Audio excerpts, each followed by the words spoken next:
നമ്മൾ മലയാളികളൊന്നും അധികം കാണാത്തൊരു ഫോറസ്റ്റാണ് മധ്യപ്രദേശിലുള്ള പന്ന ടൈഗർ റിസർവ്. വേനൽക്കാലത്ത് പോയതുകൊണ്ട് തന്നെ ഒരുപാട് മൃഗങ്ങളെ നമുക്ക് കാണാൻ പറ്റി. കടുവകളും പുലികളും കരടികളും എല്ലാം അടങ്ങിയ ഒരു അടിപൊളി വീഡിയോ ആണ് കേട്ടോ.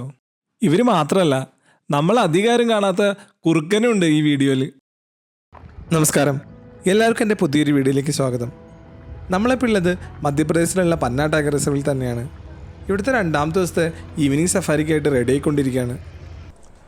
സമയം ഏകദേശം 3:15 തന്നെ ആയിട്ടുള്ളൂ. എനിക്ക് ഇത്രയധികം ജീപ്പുകൾ വന്നു ഇപ്പോഴും വന്നുകൊണ്ടിരിക്കുന്നത്. ഫുള്ളായിരിക്കും സഫാരി മിക്കത്, എല്ലാ ജീപ്പും ഫുള്ളായിരിക്കും. നമ്മൾ നേരത്തെ നമ്മുടെ ജീപ്പായിട്ട് ഫുള്ളായിരിക്കും. ഇപ്പോഴും വന്നുകൊണ്ടിരിക്കുന്നുണ്ട് ജീപ്പുകൾ. പന്ന ടൈഗർ റിസർവിൽ നമ്മൾ ആകെ മൊത്തം 5 സഫാരിയാണ് എടുത്തിരിക്കുന്നത്. ഇതിൽ ഇന്നലത്തെ ഈവനിങ് സഫാരിയും രാവിലത്തെ മോർണിംഗ് സഫാരിയും കൂടി പ്രത്യേക എപ്പിസോഡായിട്ട് ഞാൻ കവർ ചെയ്തിട്ടുണ്ട്. ഇത്തവണത്തെ വീഡിയോയിൽ ഇന്നത്തെ ഈവനിങ് സഫാരിയും നൈറ്റ് സഫാരിയും പിന്നെ നാളെ രാവിലത്തെ മോർണിംഗ് സഫാരിയാണ് ഉൾപ്പെടുത്തിയിട്ടുള്ളത്. ഈ കാണുന്ന സാമ്പാടീറിൻ്റെ കളർ ശ്രദ്ധിച്ചാൽ കുറച്ച് റെഡിഷ് കളർ കൂടുതലുണ്ട്. ഇങ്ങനെ ചില സമയങ്ങളിൽ സാമ്പാടീറുകളെ കാണാറുണ്ട്, പ്രത്യേകിച്ച് മെയിൽ സാമ്പാടീറുകളെ. ഒരുപക്ഷെ പ്രായത്തിൻ്റെ ആയിരിക്കാം, അല്ലെങ്കിൽ അവർ കഴിക്കുന്ന ഭക്ഷണത്തിലുള്ള വ്യത്യാസം കൊണ്ടായിരിക്കാം. ചിലപ്പോൾ ജനറ്റിക്കലി മാറ്റം വന്നതും ആയിരിക്കാൻ സാധ്യതയുണ്ട്. ഇവിടുത്തെ മെജോറിറ്റി സാമ്പാടീറുകളുടെ കളർ ഇതല്ല കേട്ടാ. കഴിഞ്ഞ എപ്പിസോഡിൽ കണ്ട പോലെ കുറച്ച് വെള്ള കൂടിയൊരു കളറാണ്. അങ്ങനെ പതുക്കെ സാമ്പാടീർ നടന്നു തുടങ്ങി. നമ്മുടെ ഉദ്ദേശം സാമ്പാടീർ അല്ലാത്തതുകൊണ്ടും സാമ്പാടീറിനെ പിടിക്കണവനായതുകൊണ്ടും നമ്മളും പയ്യെ വണ്ടി എടുത്തു.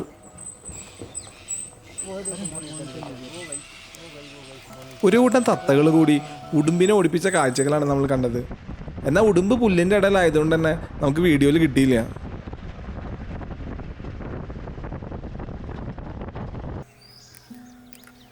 വേനലിലെ കാടിനെ കൂടിയതുകൊണ്ട് തന്നെ ഒരുവിധം എല്ലാ പോണ്ടുകളിലും മാനുകളെയും സാമ്പാടീറുകളെയും ലങ്കൂറുകളെയും എല്ലാം കാണാൻ പറ്റാറുണ്ട്. ഈ ലങ്കൂറുകളുടെ കളറും പുല്ലിൻ്റെ കളറും ഏകദേശം ഒരേപോലെയൊക്കെ തന്നെയുണ്ട്. അതുകൊണ്ട് തന്നെ ദൂരെ നിന്ന് നോക്കിയിട്ടുണ്ടെങ്കിൽ നമുക്ക് ലങ്കൂറുകളിൽ നിന്ന് അങ്ങനെ തിരിച്ചറിയാൻ പറ്റില്ല പെട്ടെന്ന്. പിന്നീട് നമ്മൾ എത്ര നോക്കിയിട്ടും ടൈഗർ സൈറ്റിംഗ് ഒന്നും കിട്ടിയില്ല. അപ്പോഴാണ് നമുക്കൊരു ഫോൺ വരുന്നത്. കുറച്ച് ദൂരെ, ഏകദേശം ഒരു 10 കിലോമീറ്റർ ദൂരെയായിട്ടൊരു ടൈഗർ കിടന്ന് ഉറങ്ങുന്നുണ്ടെന്ന്. എന്തായാലും വണ്ടികളൊക്കെ നിർത്തിയിട്ടേക്കുന്നത് കണ്ടപ്പോൾ ഒരു കാര്യം മനസ്സിലായി, ടൈഗർ ഇവിടെ നിന്ന് എങ്ങോട്ടും പോയിട്ടില്ല.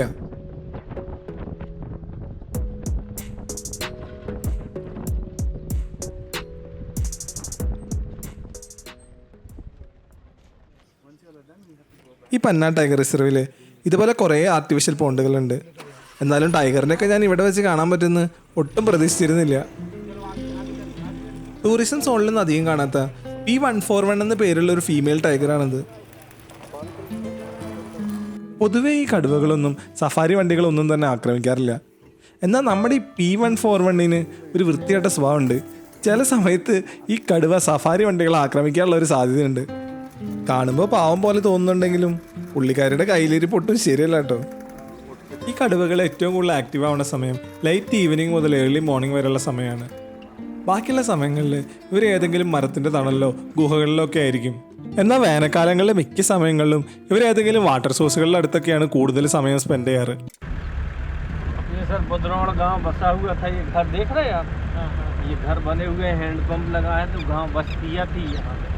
ഞാൻ നേരത്തെ പറഞ്ഞ പോലെ 2009 ആയപ്പോഴേക്കും ഇവിടെയുള്ള കടുവകളുടെ എണ്ണം 0-ലെത്തി. ഇതിന് പ്രധാന കാരണം പോച്ചിങ് ആയിരുന്നു. ഇതിന് കൂട്ടുനിന്നതോ ഇവിടെയുള്ള ട്രൈബൽസും. അതുകൊണ്ട് തന്നെ ഇവിടെ ഉണ്ടായിരുന്ന എല്ലാ ട്രൈബൽ കോളനീസും അവർ കോർ സോണിൽ നിന്ന് പുറത്തോട്ട് മാറ്റി. ഫോറസ്റ്റിലൂടെ യാത്ര ചെയ്യുമ്പോൾ പണ്ട് നിലനിന്നിരുന്ന മിക്ക ഗ്രാമങ്ങളുടെയും അവശേഷിപ്പുകൾ നമുക്ക് കാണാൻ പറ്റാറുണ്ട്. നമ്മുടെ സൗത്ത് ഇന്ത്യൻ ഫോറസ്റ്റുകളിലൊക്കെ കാണുന്ന ഒട്ടുമിക്ക എല്ലാ മൃഗങ്ങളും ഇവിടെയും കാണാറുണ്ട്. എന്നാൽ ആനകളും കാട്ടികളും ഒന്നും ഇവിടെ ഇല്ല. അതുപോലെ തന്നെ വൈൽഡ് ഡോഗ്സിനെയൊക്കെ ഇവിടെ ഭയങ്കര റയറായിട്ടാണ് കാണാൻ പറ്റാറുള്ളൂ. നമ്മുടെ നാട്ടിലൊക്കെ സ്ഥിരം കാണുന്ന സ്പോട്ടഡ് ഡോഗാണ് ഇത്. മലയാളത്തിൽ അരിപ്രാവ് എന്നാണ് പറയുക. സമയം ഏകദേശം ഒരു 6:15 കാണും. നമ്മളെന്തായാലും രാവിലെ ടൈഗർ സൈറ്റിംഗ് കിട്ടിയോടെ തന്നെ കുറച്ച് നേരം കൂടി വെയിറ്റ് ചെയ്യാമെന്ന് വിചാരിച്ചു. ഇത്രയും ലൈറ്റ് ആയതുകൊണ്ട് തന്നെ ഇനി ടൈഗർ സൈറ്റിംഗ് കിട്ടില്ല എന്ന് നമ്മുടെ ഗൈഡ് വരെ പറഞ്ഞു. ആ സമയത്താണ് ചെടികളുടെ ഇടത്ത് ചെറിയ മുരൾച്ച കേട്ടത്. ഇതാണ് പന്നയിലെ ടൂറിസം സോണിൽ ഏറെ ഫേമസ് ആയ P151 എന്ന ടൈഗ്രസ്. മോർണിംഗ് സഫാരിക്ക് നമുക്ക് ഇതിൻ്റെ 2 കപ്സിനെയും കിട്ടിയിരുന്നു. ഈ P151 ഇത്തവണത്തെ ലിറ്ററിൽ മൊത്തം 4 കുട്ടികളാണ് ഉണ്ടായത്. 2 ഫീമെയിലും 2 മെയിലും. ഈ കുട്ടികൾക്കൊക്കെ ഏകദേശം 2 വയസ്സായി. സ്വന്തമായിട്ട് ടെറിട്ടറി ഒക്കെ കണ്ടുപിടിക്കേണ്ട പ്രായമായി. എന്നാലും ഇപ്പോഴും ഇവർ അമ്മയുടെ കൂടെയാണ് നടക്കുന്നത്. ഈ കടുവയുടെ കഴുത്തിലായിട്ട് റേഡിയോ കോളർ പിടിപ്പിച്ചിട്ടുണ്ട്. കടുവകളുടെ ഡെയിലി മൂവ്മെൻറ്റ്സ് എല്ലാം ട്രാക്ക് ചെയ്യാനാണ് ഉദ്ദേശം. ഏകദേശം 5 കിലോമീറ്ററോളം ഇതിന് സിഗ്നൽ കിട്ടും. 2009 പറ്റിയ മിസ്റ്റേക്ക് വീണ്ടും ആവർത്തിക്കാതിരിക്കാൻ വേണ്ടിയാണ് അവരിങ്ങനെ ചെയ്തുകൊണ്ടിരിക്കുന്നത്.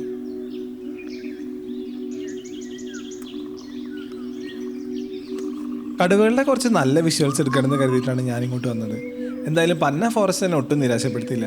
അത്യാവശ്യം നല്ല ക്വാളിറ്റി ഉള്ള കുറച്ച് വീഡിയോസ് എനിക്ക് എടുക്കാൻ പറ്റി. പന്ന ഫോറസ്റ്റിൻ്റെ പാർട്ട് 1 എപ്പിസോഡിൽ കടുവക്കുട്ടികളുടെയൊക്കെ സൈറ്റിംഗ് കിട്ടിയിരുന്നു. ഈ വീഡിയോ കാണാത്തവർക്ക് വേണ്ടി ഞാൻ ലിങ്ക് ഡിസ്ക്രിപ്ഷൻ ബോക്സിൽ ഇടുന്നുണ്ട് കേട്ടോ.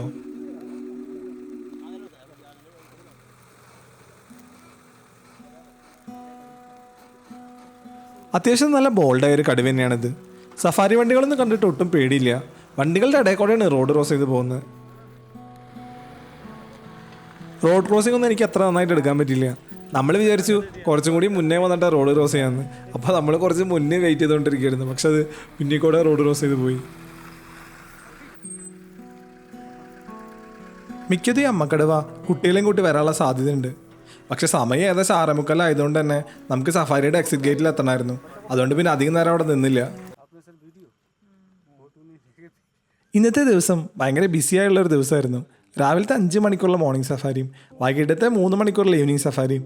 ഇപ്പോൾ ദേ നമ്മൾ നൈറ്റ് സഫാരിക്ക് തയ്യാറെടുത്തുകൊണ്ടിരിക്കുകയാണ്. വൈകിട്ട് 7 മണി മുതൽ രാത്രി 10 മണി വരെയാണ് ഇവിടുത്തെ നൈറ്റ് സഫാരി. ബഫർ സോണിൽ മാത്രമാണ് ഈ നൈറ്റ് സഫാരി ഉള്ളത് കേട്ടോ. നൈറ്റ് സഫാരിക്ക് വന്നിട്ട് നമ്മുടെ ആദ്യത്തെ സൈറ്റിങ് ഒരു അടിപൊളി പുള്ളിപ്പുലി. അവനങ്ങനെ റോഡിൻ്റെ സൈഡിലായിട്ട് വിശ്രമിച്ചുകൊണ്ടിരിക്കുകയായിരുന്നു. ഈ പുള്ളിപ്പുലികൾ പൊതുവെ രാത്രിയാണ് ഇരപിടിക്കാറ്. രാത്രി ഇവർക്ക് ഭയങ്കര കാഴ്ചശക്തിയാണ്. നമ്മുടെ കൂടെ വേറൊരു ജീപ്പും കൂടി ഉണ്ടായിരുന്നു. ഏതോ ഒരു ജീപ്പിൽ നിന്നുള്ള ടോർച്ചിൻ്റെ ലൈറ്റ് ഡയറക്റ്റ് കണ്ണിലേക്ക് അടിക്കണ കാരണം തന്നെ ഇവന് ചെറിയൊരു അസ്വസ്ഥത ഉണ്ടായിരുന്നു. ഇന്ത്യയിലെ പുള്ളിപ്പുലികളുടെ എണ്ണത്തിൽ 2ാം സ്ഥാനത്താണ് പന്ന ടൈഗർ റിസർവ് ഉള്ളത്. ഇവിടുത്തെ ബഫർ സോണിലെ മിക്ക സഫാരിയിലും പുള്ളിപ്പുലികളുടെ സൈറ്റിംഗ് കിട്ടാറുണ്ടെന്നാണ് അവർ പറഞ്ഞത്. ഇവൻ്റെ ആ കണ്ണിലെ തിളക്കം കണ്ട ഒരു അടിപൊളി കാഴ്ച തന്നെയായിരുന്നു അത്. ആദ്യമായിട്ടാണ് ഞാൻ അങ്ങനെ രാത്രി പുലീനെ കാണുന്നത്. മുമ്പ് വാൽപ്പാറ പോയ സമയത്ത് അവിടെ രാത്രി പുലി ഇറങ്ങുന്ന സ്ഥലങ്ങളൊക്കെ ഉണ്ട്. പക്ഷേ അവിടുത്തെ ടൂറിസ്റ്റുകൾക്ക് രാത്രി യാത്ര ബാൻഡാണ്. അതുകൊണ്ട് തന്നെ പോകാൻ പറ്റിയിരുന്നില്ല. നമ്മുടെ കൂടെ വേറെ ഒരു സഫാരി ജീപ്പ് ഉണ്ടായിരുന്നു. അതിലുള്ളവരൊക്കെ സൗണ്ട് ഉണ്ടാക്കിയതുകൊണ്ടായിരിക്കണം അവൻ പയ്യെ കാടിൻ്റെ ഉള്ളിലേക്ക് കയറിപ്പോയി. പിന്നീട് അവൻ അധികം നേരം അവിടെ നിന്നില്ല. തിരിച്ച് കാട്ടിലോട്ട് തന്നെ കയറിപ്പോയി. പോകുന്ന വഴിക്ക് ഒരു അടിപൊളി നോട്ടം നോക്കി.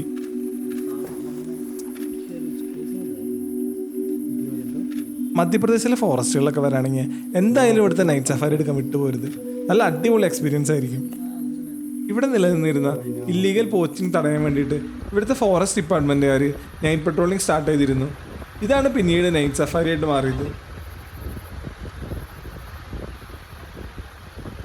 പിന്നീട് കുറച്ചുകൂടി പോയപ്പോൾ ഒരു ഹെയറിനെ കണ്ടു. മലയാളത്തിൽ ഇവർ കാട്ടുമുയലിനൊക്കെയാണ് അറിയപ്പെടുക. ഇവരും നമ്മുടെ നാട്ടിലുള്ള മുയലും തമ്മിൽ നല്ല വ്യത്യാസമുണ്ട് കേട്ടോ. ഇവരുടെ കാലുകൾക്ക് ഭയങ്കര ശക്തിയാണ്. അതുകൊണ്ട് തന്നെ മണിക്കൂറിൽ 70 km/h ഇവർക്ക് ഓടാൻ പറ്റും. ഇവരങ്ങനെ അധികം കൂട്ടായിട്ടൊന്നും കാണാറില്ല. സാധാരണ ഒറ്റയ്ക്കായിട്ടാണ് ഇവർ നടക്കാറ്. കാട്ടുമുയൽ നോക്കി നിൽക്കുമ്പോൾ പിന്നീട് ഏതൊക്കെയോ ചെടികൾ ഇറങ്ങണ സൗണ്ട് കേട്ട് നോക്കിയപ്പോണ്ട് ദേ നിൽക്കുന്ന ഒരു അടിപൊളി കരടി. കരടി ഒറ്റയ്ക്കല്ല കേട്ടാ, 2 കുട്ടികളുണ്ട് ഇതിൻ്റെ കൂടെ. രാത്രി കരടീനെ കണ്ടുപിടിക്കുക എന്നുള്ളത് അത്ര എളുപ്പമുള്ള പരിപാടിയല്ല കേട്ടാ. എനക്കുള്ളതുകൊണ്ട് മാത്രമാണ് നമ്മൾ അറിഞ്ഞത്. ക്യാമറ കൂടെ സൂക്ഷിച്ച് നോക്കിയാൽ തന്നെ നമുക്ക് കാണാനും പറ്റുള്ളൂ.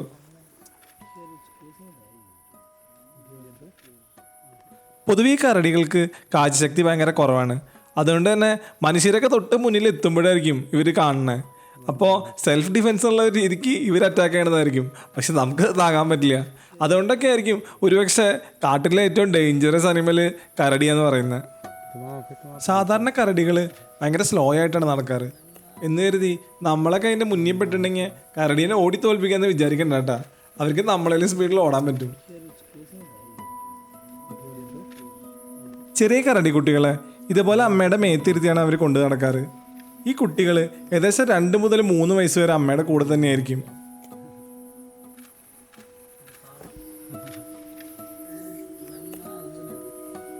കുറച്ചുകൂടി മുന്നോട്ട് പോയപ്പോൾ ദേ നിൽക്കുന്നു ഇന്ത്യൻ ഫോക്സ് അഥവാ ബംഗാൾ ഫോക്സ് എന്നറിയപ്പെടുന്ന നമ്മുടെ സ്വന്തം കുറുക്കൻ. ഈ പുള്ളിക്കാരൻ പണ്ട് തൊട്ട് എല്ലാ കഥകളിലൊക്കെ ഉണ്ടെന്നുണ്ടെങ്കിലും ആദ്യമായിട്ടാണ് നേരിട്ട് കാണാൻ പറ്റണത്. കുറുനരികളെയും കാട്ടുപട്ടികളൊക്കെ വെച്ച് കമ്പയർ ചെയ്യുമ്പോൾ വലിപ്പം തീരെ ചെറുതാണ്, എന്നാൽ ഇവരുടെ വാലിന് ഭയങ്കര നീട്ടുണ്ടാവും. നമ്മുടെ നാടൻ കഥകളിലൊക്കെ ഇത്രയും ചീത്തപ്പേര് കേട്ട ജീവി വേറെ ഇല്ലാന്ന് തോന്നുന്നു. പണ്ട് കാലങ്ങളിൽ നമ്മുടെ നാട്ടിൻപുറങ്ങളിലൊക്കെ ഇഷ്ടം പോലെ ഉണ്ടായിരുന്നവർ കോഴികളെയും ചെറിയ ചെറിയ ജീവികളൊക്കെ ഭക്ഷിച്ചാണ് ഇവർ ജീവിച്ചുകൊണ്ടിരുന്നത്. പൂർണ്ണമായി മാംസാഹാരങ്ങൾ മാത്രമല്ല അവർ കഴിക്കുന്നത്, ഫ്രൂട്ട്സും അവർ കഴിക്കാറുണ്ട്. കുറുക്കൻ്റെ കിട്ടാത്ത മുന്തിരി പുളിക്കുന്നുള്ള കഥയൊക്കെ ഏറെ ഫേമസ് അല്ലേ. ഈ കുറുക്കനെ നമ്മൾ കണ്ടത് സഫാരി ഗേറ്റിൻ്റെ എക്സിറ്റ് പോയിൻ്റ് അവിടെ വെച്ചായിരുന്നു. പിന്നീട് സഫാരി എല്ലാം തീർത്ത് റൂമിൽ വന്ന് ഭക്ഷണമെല്ലാം കഴിച്ച് സുഖമായിട്ട് കിടന്ന് ഉറങ്ങി. പിന്നീട് മോർണിംഗ് സഫാരിക്ക് വേണ്ടി രാവിലെ 4 മണിക്ക് അലാറം വെച്ച് എണീറ്റു. അങ്ങനെ പന്നേല നമ്മുടെ ലാസ്റ്റ് സഫാരി ആയി. ഇതുവരെ 3 സഫാരിയും പിന്നെ ഒരു നൈറ്റ് സഫാരി എടുത്തു. അത്യാവശ്യം അടിപൊളി സൈറ്റിങ്സ് ആയിരുന്നു. ഞങ്ങളൊരു കണ്ടിട്ടുണ്ടാവില്ല വീഡിയോസ്. അപ്പോൾ ഭയങ്കര ഹാപ്പിയാണ് ഇവിടെ നിന്ന്. നമ്മൾ വന്നപ്പോൾ തന്നെ നമുക്ക് അത്ര വലിയ പ്രതീക്ഷയില്ലായിരുന്നു. നമ്മൾ പന്നയിൽ നിന്ന് അത്ര ആൾക്കാരൊന്നും പോകാത്തൊരു ഫോറസ്റ്റാണ്. അപ്പോൾ ഫസ്റ്റ് ടൈം ഒന്ന് ട്രൈ ചെയ്തപ്പോൾ അത്ര സൈറ്റിംഗ് ഉണ്ടാവും നമുക്ക് അത്ര വലിയ ഹോപ്പൊന്നും ഇല്ലായിരുന്നു. പക്ഷേ അടിപൊളിയായിരുന്നു. അപ്പോൾ ഇനി ഒരു സഫാരിയും കൂടി ബാക്കിയുള്ളൂ, ഇന്നത്തെ മോർണിംഗ് സഫാരിയും കൂടി. അപ്പോൾ അത്യാവശ്യം നല്ല സൈറ്റിംഗ് കിട്ടും നമ്മൾ പ്രതീക്ഷിക്കുന്നു. അപ്പോൾ ഇവിടെ ഏകദേശം ഒരു 4:45 5:45 സ്റ്റാർട്ട് ചെയ്യും. ഇപ്പോൾ സമയം ഏകദേശം ഒരു 4:45. ഇവിടെ നിന്ന് നമുക്ക് കുറച്ച് നേരത്തെ ഇറങ്ങണം, എന്നാലും നമ്മൾ ഫസ്റ്റ് ആയിട്ട് കയറാൻ പറ്റുള്ളൂ. ഫസ്റ്റ് നമ്മൾ കയറുകയാണെങ്കിൽ തന്നെ നമുക്ക് നല്ല അഡ്വാൻറ്റേജ് ഉണ്ട്. കാരണം റോഡിലൊക്കെ ടൈഗർ വിത്ത് കബ്സൊക്കെ കിട്ടിയാൽ അടിപൊളിയായിരിക്കും. അതുകൊണ്ട് ഫസ്റ്റ് കയറണം ഒരു ഭയങ്കര ഇമ്പോർട്ടൻസ് ഇവിടെ. പ്രത്യേകിച്ച് ഇവിടെ ഭയങ്കര കോമ്പറ്റീഷനാണ്. നമ്മൾ നേരത്തെ എന്നിട്ട് പോകാൻ എല്ലാവരും റെഡിയുണ്ട്. നോക്കപ്പോൾ സഫാരി പോയി നോക്കാം. ഏകദേശം 1 മണിക്കൂറോളം നമ്മൾ കറങ്ങിയിട്ടും ടൈഗർ സൈറ്റിംഗ് ഒന്നും കിട്ടിയില്ല. നമുക്ക് മാത്രമല്ല വേറെ ഒരു ജീപ്പിനും ടൈഗർ സൈറ്റിംഗ് ഇതുവരെ കിട്ടിയില്ല.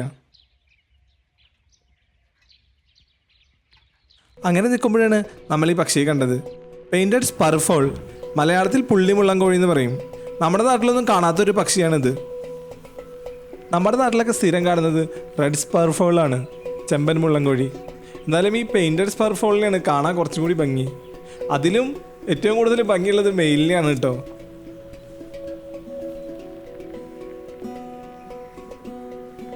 ഇതാണ് ഈ പെയിൻറ്റഡ് സ്പർഫോളിൻ്റെ ഫീമെയിൽ.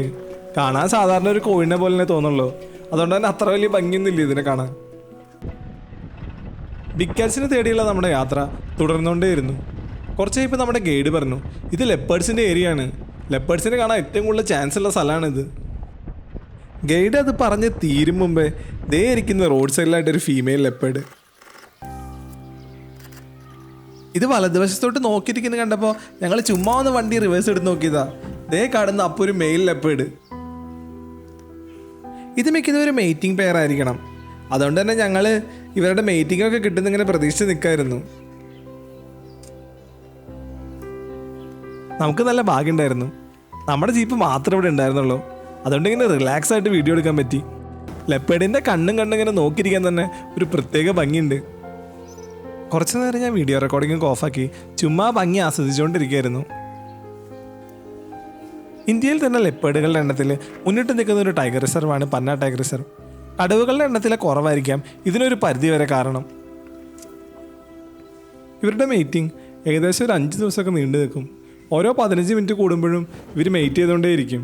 അങ്ങനെ നോക്കുമ്പോൾ ഒരു മെയ്റ്റിംഗ് സീസണിൽ ഏകദേശം ഒരു 250ഓളം തവണ ഇവർ മെയ്റ്റ് ചെയ്തുകൊണ്ടേയിരിക്കും. കടുവകളെ പോലെ ഇവർക്ക് അങ്ങനെ പ്രത്യേകിച്ച് പേരൊന്നും ഉണ്ടാറില്ല. കടുവകൾക്കെല്ലാം സാധാരണ സ്കിൻ പാറ്റേൺ ഉണ്ടാവും, അതെല്ലാ കടുവകൾക്കും വ്യത്യസ്തമായിരിക്കും. എന്നാൽ ഇവരുടെ പാറ്റേൺ ഏകദേശം എല്ലാം സെയിം ആയിരിക്കും. അതുകൊണ്ട് തന്നെ ഒരു ലെപ്പേഡിനെ കാണുകയാണെങ്കിൽ അത് ഏത് ലെപ്പേഡാണെന്ന് തിരിച്ചറിയാൻ കുറച്ച് ബുദ്ധിമുട്ടാണ്. ഈ 2 ലെപ്പേഡുകൾ ഇവിടെ ഉള്ള കാര്യം നമ്മൾ മാത്രമേ അറിഞ്ഞിട്ടുള്ളൂ. മേലെയുള്ള ഈ ലങ്കൂറൊന്നും അറിഞ്ഞിട്ടേ ഇല്ല. ഈ പന്ന ടൈഗർ റിസർവിൽ നമുക്ക് ഇതേവരെ ഒരു വാണിംഗ് കോൾ പോലും കിട്ടിയിട്ടില്ല. സാധാരണ സൗത്ത് ഇന്ത്യൻ ഫോറസ്റ്റിലൊക്കെ പോകുമ്പോൾ എന്തായാലും ടൈഗറിനെ കണ്ടില്ലെങ്കിലും വാണിംഗ് കോൾ കിട്ടാറുണ്ട്. പെട്ടെന്ന് നമ്മൾ നോക്കിയപ്പോൾ ഇതേ ഒരു പുള്ളിമാൻ നടന്നു വരുന്നു. കറക്റ്റ് ലെപ്പേഡ് കെടുക്കണോടത്തേക്കാണ് കേട്ടോ അവൻ നടന്നു വരുന്നത്. ഈ മാൻ നടന്നു വന്ന് ഏകദേശം ഒരു 20 മീറ്റർ ക്ലോസ് ആയപ്പോൾ പെട്ടെന്ന് അവൻ ചാടി എണീറ്റു. അപ്പോൾ നമ്മൾ വിചാരിച്ചു എന്തായാലും ഒരു ഹണ്ടിങ് അറ്റംപ്റ്റ് ഉണ്ടാവുമെന്ന്. ഹണ്ടിങ്ങിന് വേണ്ടി അവൻ ഫുള്ള് റെഡി ആയിട്ട് ഇരിക്കുകയായിരുന്നു. അപ്പോഴേക്കും എന്തേ മാൻ ലെപ്പേഡിനെ കണ്ട് പേടിച്ചങ്ങ് ഓടിപ്പോയി. അവന് ഭയങ്കര വിഷമമായി കാണും. എന്തായാലും ലെപ്പേഡിന് വിഷമമായില്ലെങ്കിലും നമുക്ക് ഭയങ്കര വിഷമമായി. നല്ലൊരു കാഴ്ചയാണ് മിസ്സായി പോയത്.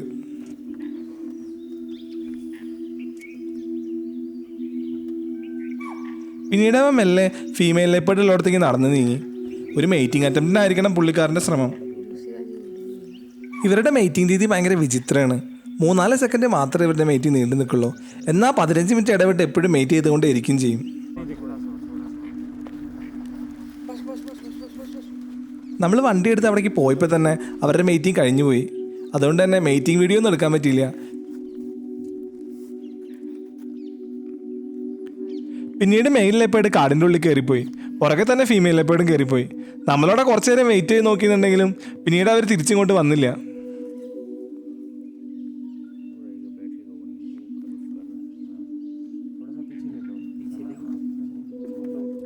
നമുക്ക് ലെപ്പേഡ് സൈറ്റിംഗ് കിട്ടിയെന്ന് പറഞ്ഞ് കുറേ പേര് പറഞ്ഞവരുണ്ടായിരുന്നു.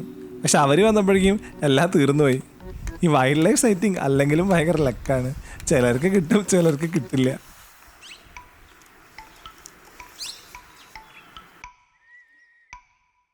കുറച്ചുകൂടി പോയപ്പോൾ മരത്തിൻ്റെ മുകളിലായിട്ട് ഒരു ഹണി ബസാർഡ് ഇരിക്കുന്നുണ്ടായിരുന്നു.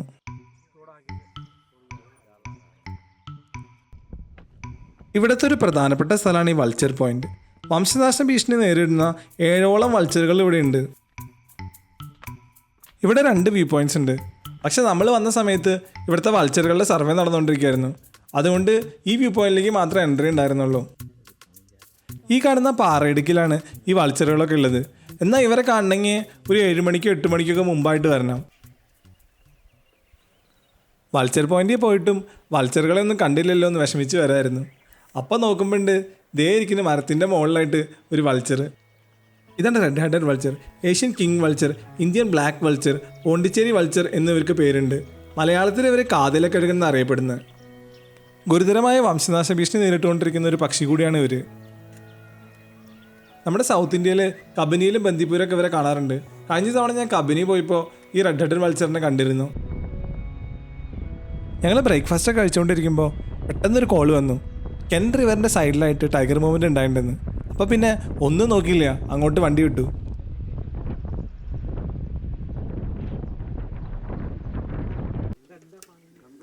നല്ല അടിപൊളി ഒരു മെയിൽ ടൈഗർ കെൻ റിവറിൻ്റെ തീരത്തായിട്ടാണ് വിശ്രമിച്ചുകൊണ്ടിരിക്കുകയാണ്. ഈ ടൈഗറിൻ്റെ പേര് P663 എന്നാണ് കേട്ടോ. പുഴയുടെ തീരത്തായിട്ട് കടുവ പിടിച്ച ഏതോ പുള്ളിമാൻ്റെ കൊമ്പിരിക്കുന്നു കണ്ടു. കടുവ പിടിച്ച ഏതെങ്കിലും ഹതഭാഗ്യനായ മാൻ്റെ ആയിരിക്കണം. കുറച്ച് ദൂരമായിട്ടാണ് അവൻ ഉണ്ടായിരുന്നത്. പോരാത്തതിന് കാഴ്ച മറക്കേണ്ട രീതിയിൽ പുൽത്തകിടികളുണ്ടായിരുന്നു. അതുകൊണ്ട് തന്നെ അത്ര അടിപൊളി വിഷ്വൽസ് ഒന്നും എനിക്ക് കിട്ടിയില്ല. ഞാൻ എന്തായാലും കുറച്ച് ഫോട്ടോസൊക്കെ എടുത്തു. പന്ന ഫോറസ്റ്റിൻ്റെ ഈ മനോഹരമായ കാഴ്ചകളെല്ലാം നിങ്ങൾക്കും ഇഷ്ടപ്പെട്ടിട്ടുണ്ടാവുമെന്ന് ഞാൻ പ്രതീക്ഷിക്കുന്നു. വീഡിയോയെക്കുറിച്ചുള്ള അഭിപ്രായങ്ങളൊക്കെ ഒന്ന് കമൻറ്റ് ചെയ്തോളൂ.